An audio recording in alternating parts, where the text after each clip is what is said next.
watching The 7 from WATE 6 on your side.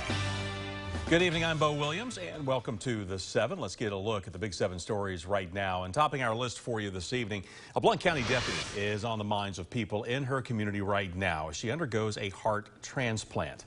Deputy Lydia Sharp and her family have watched her co-workers, who she considers her second family, come together as she undergoes a heart transplant. Now, the Tennessee Police Benevolent Association and their foundation are working to raise funds to support the deputy through this time.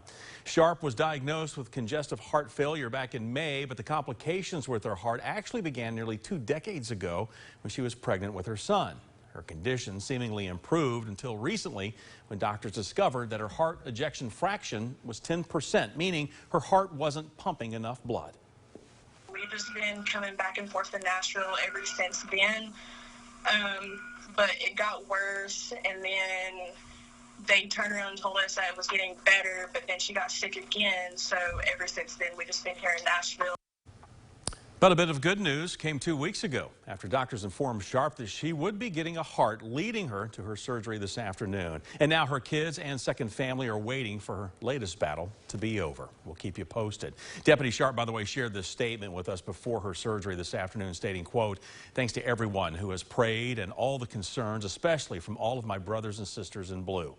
If you would like to donate to Sharp and her family, we will have that information for you on our website at WAT.com. All you have to do is just look for this story. Next now on the Big 7, a woman arrested in the murder of a Claiborne County man has now pleaded guilty and has been sentenced to 50 years in prison. Courtney Gilpin entered a plea deal in the murder of 28-year-old Aaron Massengill. Gilpin is one of 3 people arrested in the incident. Massengill's body was found along Ferguson Ridge Road in Tazewell on February 22nd of last year. Witnesses reportedly heard the 3 suspects detailing plans to lure Massengill to a home in Sullivan County, then ambush him and steal his truck.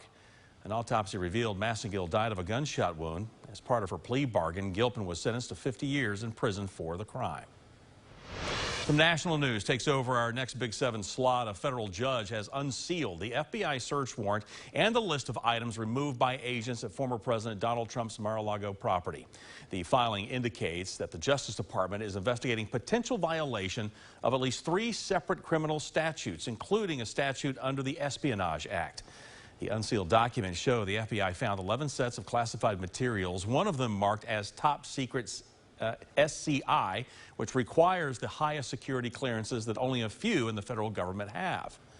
Sources tell ABC News tonight the documents the FBI believe were illegally in the former president's possession were sensitive material with national security implications.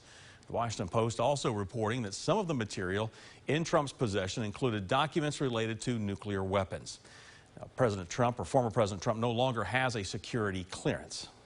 There are laws against the improper handling of this material.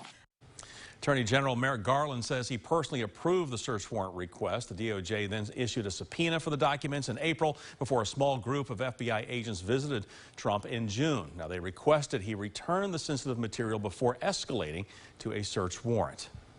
They had amazing patience, in my view, considering the apparent sensitivity of what they were going after.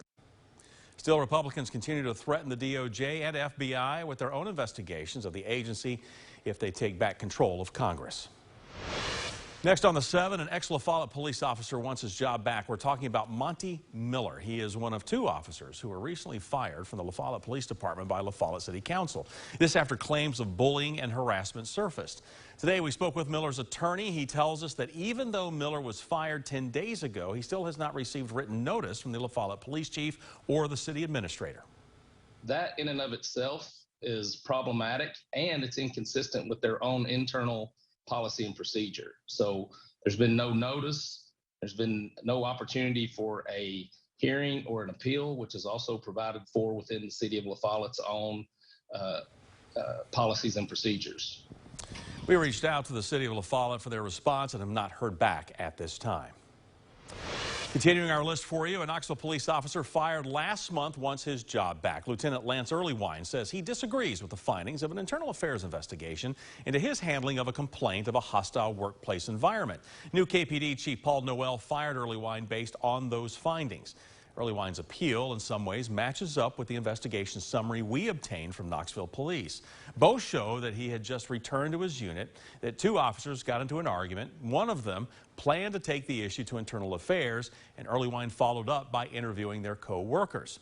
But Early Wine claims he was not conducting an investigation at that point, just trying to get information to share with his captain about the complaint. And he argues that he was not lying to the Internal Affairs Unit a year later when he said he was never told about racist comments from a white officer to a black officer. Internal Affairs believed otherwise, pointing to statements from the other officers. Early Wine claims he told investigators what he remembered and did not break KPD policy on truthfulness. Of course, we will keep following this story closely for you. Next on our list, the Knoxville Police Department has been officially selected to join the Active Bystandership for Law Enforcement Project as a partner agency, also known as the ABLE Project. The project works to help officers create a police culture that promotes officer health and awareness, avoid mistakes in the field, and prevent officer misconduct. As part of the process, KPD will select participants to attend a 4-day training session to become a certified ABLE instructor so they can train the rest of the department. Knoxville Police is the first agency in the state to be accepted into the organization. In a statement, Knoxville Police Chief Paul Noel saying he's thrilled KPD was accepted into the program, saying in part, quote, ABLE is a win-win for community members and officers, end quote. The ABLE training will be implemented into the department's 2023 training schedule. And rounding out the Big 7 for you, get ready, Lego fans from all over our area will be able to meet professional artists over the weekend through the Lego Fan Convention. It's happening at World's Fair Exhibition Hall. 6 on Your Side reporter Kristen Gallant shares how COVID-19 impacted Lego artists in the city of Knoxville when it comes to booking events like this one. Only Lego artists are able to bring in New York landmarks like the Grand Central Terminal here to Knoxville. This is the first time they've had this convention here since 2019.